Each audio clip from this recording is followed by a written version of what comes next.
Olá pessoal, tudo bem? Eu sou Donato, especialista na área do direito bancário. Dentre as formações que eu tenho, a que eu considero mais relevante para falar da matéria é minha formação dentro do Sistema Financeiro Nacional. E é através disso que eu desenvolvo meus vídeos e explicações para você que é advogado, consultor ou público em geral. Eu quero falar com você, antes de eu falar do tema importantíssimo, que são 6 dicas sobre direito bancário, sobre ações contra banco.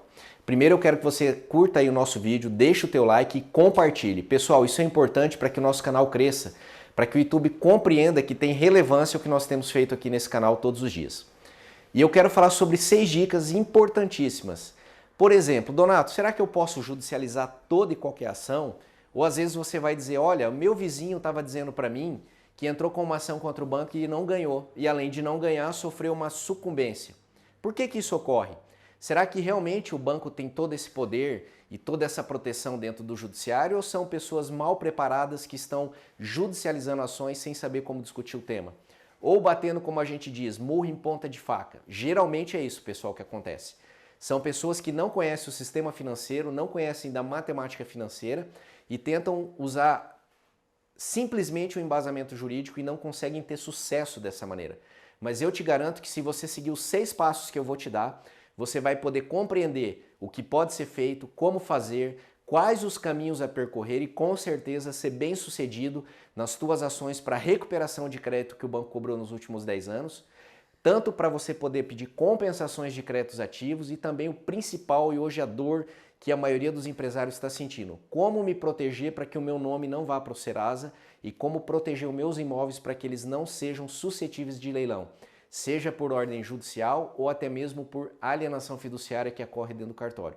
Então, se você quer conhecer as 6 dicas que eu tenho para dar, não perca esse vídeo, acompanhe o nosso canal e continua seguindo aí que agora eu vou começar a falar para você da parte importantíssima que são as 6 dicas do direito bancário. Como eu falei para você, como é que eu posso definir em qual caminho eu sigo? Será que todo e qualquer caminho ele leva ao sucesso? Será que todo e qualquer caminho dentro das N possibilidades que eu tenho no mercado, eles vão me levar para um lugar de excelência? Vão me possibilitar ganhar uma ação, colocar dinheiro no bolso, diminuir substancialmente o valor da minha dívida e não ter problema para captar novos recursos no mercado financeiro? É isso que você tem que pensar quando você vê vídeos fajutos na internet. Vídeos que dizem, olha, não paga o teu financiamento. Será que é tão simples assim? Ou, por exemplo, seria possível eu mesmo judicializando e reconhecendo meu direito, eu voltar a ter crédito? Ou pior ainda, a lista negra existe? Ela não existe. Então são paradigmas que a gente tem que quebrar no dia a dia para não entrar em barco furado, tá bom, pessoal? E uma coisa que é importantíssima, antes de eu falar das 6 dicas aqui para você que quer construir algo nessa área, é que nem todo contrato ele pode ser judicializado, nem todo contrato ele vai conter irregularidade nos juros que ele está cobrando. Ah, Donato, por que você fala isso? Porque cotidianamente eu pego petições, trabalho de colegas que, por exemplo, estão lá discutindo um contrato do BNDES e alegando abusividade. Quando a taxa de juro do BNDES ela é inferior à média de mercado das operações que os bancos ofertam. Então cai por terra esse tipo de tese, sabe, pessoal? Então, vem comigo, 6 dicas que se eu souber seguir, se eu souber implementar, vão me trazer muito sucesso nas demandas bancárias que eu tenho. Primeiro delas, não judicialize sem coletar documentos.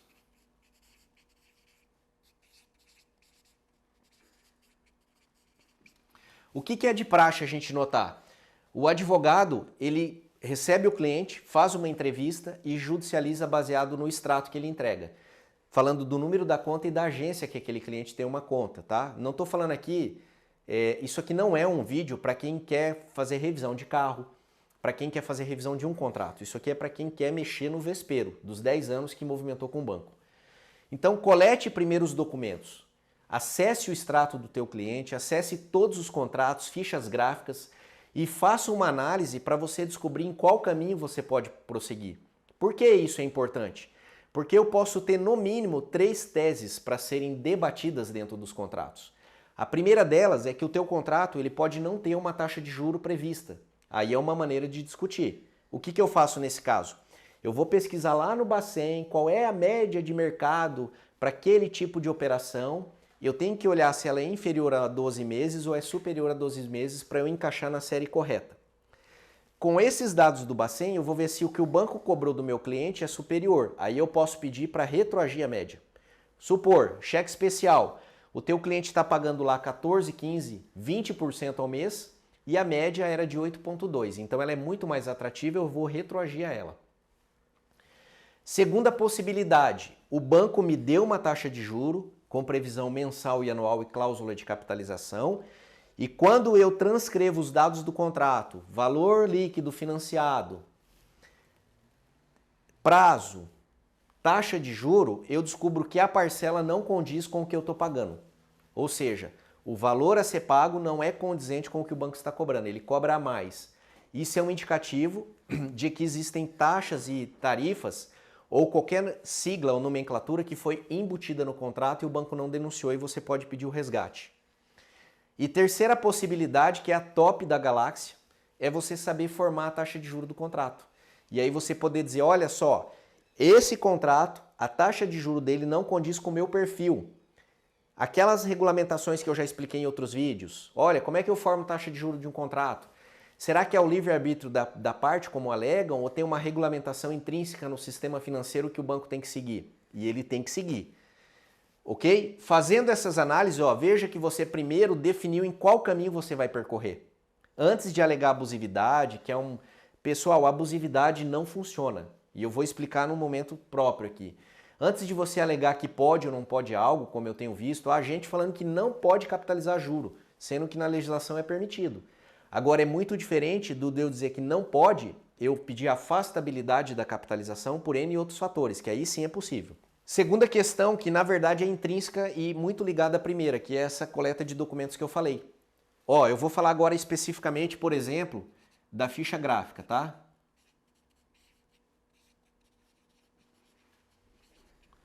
Por exemplo, existem bancos ou até cooperativas de crédito que quando você coleta o documento, ele fez lá um empréstimo, lá um giro, você precisa da ficha gráfica.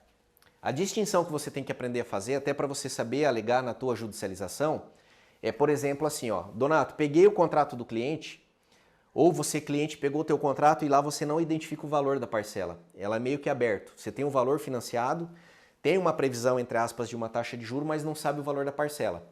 Então o que você tem que fazer? Você tem que solicitar ao banco a ficha gráfica da operação. Por quê? Você não vai conseguir fazer de prontidão com os dados do contrato qual é o valor a ser pago e possivelmente, 99% dos casos, o banco vai alterar a taxa de juros na linha do tempo. Então você acessa a ficha gráfica para você poder verificar qual é a oscilação no tempo e fazer uma regra de 3 para achar o juro equivalente que está sendo cobrado. Tá?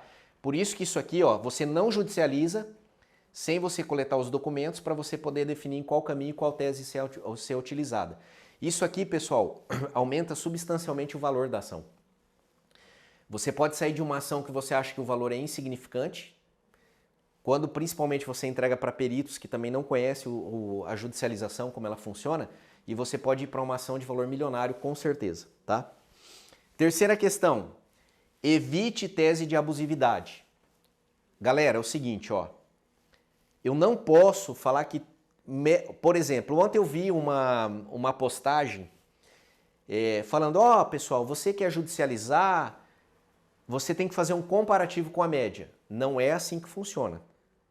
Primeiro, quando o STF julgou a constitucionalidade do Código de Defesa do Consumidor, ele deixou afastado a exégese do artigo 2º lá, a não aplicação em taxa de juro. Então ele falou assim, ó, o Código de Defesa do Consumidor é constitucional, ele se aplica às relações bancárias, ou seja, ele pode ser utilizado para anulação de cláusulas contratuais, mas na questão sobre taxa de juro ele não se aplica, não é por ele. Aí o STF fala, toda e qualquer taxa de juro pode sim ser revista pelo Poder Judiciário, comprovando-se em caso a caso a sua onerosidade. Então ele nos leva lá para o Código Civil, mas também para eu fazer essa discussão, eu tenho que saber formar a taxa de juro. Então, ó, eu tenho que ir para uma legislação federal, que é o Código Civil, eu tenho que voltar para as regulamentações do sistema financeiro, fazer um diálogo de fontes, digamos assim, para que eu possa dizer o porquê que está sendo onerosa sobremaneira a taxa de juro daquele contrato. Por isso que você vai ver petições e petições e petições, os juízes não adotando abusividade, salvo em exceções, quando lá você prova que cobrou uma vez e meia, 2, 3 vezes a mais que a média de mercado. Então a média de mercado ela não é um fim em si mesmo, pessoal. Eu já expliquei isso em outros vídeos. Existe uma maneira da média ser formada. Ela não é formada de forma fixa pelo banco. Cada banco, todo o que ele empresta no dia tem uma taxa própria para cada cliente. E você tem que saber demonstrar isso na sua petição e fazer a sua argumentação de forma correta, tá? Quarta dica, para você que quer advogar na área do direito bancário ou que quer procurar uma equipe para te assessorar. Tenha equipe técnica. O que ocorre que a gente tem visto? O advogado judicializa, deixa para o perito do processo manifestar ou procura um terceiro desvinculado da equipe dele. Tanto o perito judicial quanto o terceiro, que não faz parte da equipe dele, tem uma limitação de conhecimento sobre a matéria. Não estou falando mal, estou falando uma realidade. Ele não vai saber como é que o sistema financeiro funciona, ele não sabe muitas vezes como que forma a taxa de juro, ele não sabe questões jurídicas que podem auxiliar na formação do laudo no sentido de desenvolvê-lo. O que vai ocorrer nesse caso? Se você tem uma equipe técnica, você pode formar a base de uma forma mais sólida, tanto em desenvolver técnicas em conjunto, a tua equipe jurídica com teus auditores, analisar as decisões e a partir daquilo que você entende que o judiciário está solicitando, treinar a tua equipe para desenvolver aquele laudo. Então, assim, fica muito mais redondo o trabalho, muito mais viável e muito mais positivo nesse sentido. Por isso que eu aconselho sempre ao escritório que atua nessa área, ele tem uma banca de técnicos que assessoram a equipe jurídica. Quinta dica, análise para definir o trabalho. O que ocorre muitas vezes? Você vai pegar, por exemplo, Donato, eu estou sendo cobrado pelo banco, tem uma execução contra mim. Será que toda e qualquer cobrança eu posso ofertar uma defesa? Será que eu, como advogado, quando recebo uma execução ou uma monitória, é cabível uma defesa ali ou eu posso usar estratégias diferentes? Por exemplo, em alguns casos você vai poder definir que não compensa fazer a defesa. Seria gastar dinheiro à toa nesse caso, tá? Tanto com custas como com qualquer outra questão. Porque você sabendo analisar o contrato e a taxa de juro ou as peculiaridades daquela operação em particular, você pode ver que não compensa, porque você não vai conseguir algo substancial. Mas se você sabe como coletar documentação, como fazer os trabalhos, a tua equipe técnica para fazer análise, para poder definir em qual caminho seguir, como que você vai fazer? Às vezes você vai orientar o cliente, não compensa eu te defender, mas eu vou por um caminho paralelo, via ação própria, impugnar o que o banco está fazendo na ação dele, que é possível, tá? Não é porque eu não fiz, por exemplo, embargos que não tenho mais nenhum caminho a seguir. Eu posso, por via própria, conseguir sim bom subsídio para posteriormente levar o juiz aqui até uma decisão vinculada à nossa ação revisional. Ok? Então essa análise ela é imprescindível também para você poder, não compensa judicializar, mas nós temos que encaminhar para o setor de negociação. É imprescindível que o setor de negociação nos auxilie para desenvolver o trabalho aqui em campo. E por último, sexta e última dica, estudo do Sistema Financeiro Nacional e da matemática financeira. Galera, isso aqui é a cereja do bolo. Eu não posso mais, na atualidade no Brasil, depois de algumas decisões que a gente já teve no STJ, e que nós, advogados, somos responsáveis pelas más decisões, é importante ter esse tipo de pensamento, nós contribuímos, tanto para uma boa decisão como para uma má decisão. E se você não parar para estudar, para se aperfeiçoar nessas matérias, eu te garanto que a tua advocacia bancária ela vai ser fadada a ficar pelo caminho. Ou você vai começar a ter muita dificuldade para conseguir algo de positivo, ou também, por um outro caminho, as suas ações vão ser muito morosas, por falta do quê? De documentação prévia, de análise técnica, de desenvolvimento de auditoria e de definição de tese correta para que você possa, por exemplo, se você faz isso aqui, galera, te garanto, tá? Eu estou te garantindo. Se você faz isso, você consegue em média 10 meses ter uma sentença favorável, ainda que ela não seja 100%, mas 80% sendo acatada em primeiro grau.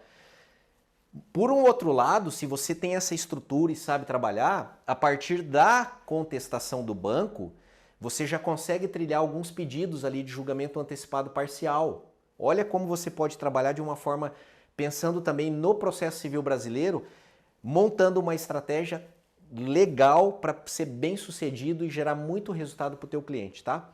Então, galera, esse aqui são 6 dicas básicas, para você desenvolver um trabalho excelente e com certeza ser muito sucedido na área do direito bancário. Valeu? Um grande abraço, fique com Deus.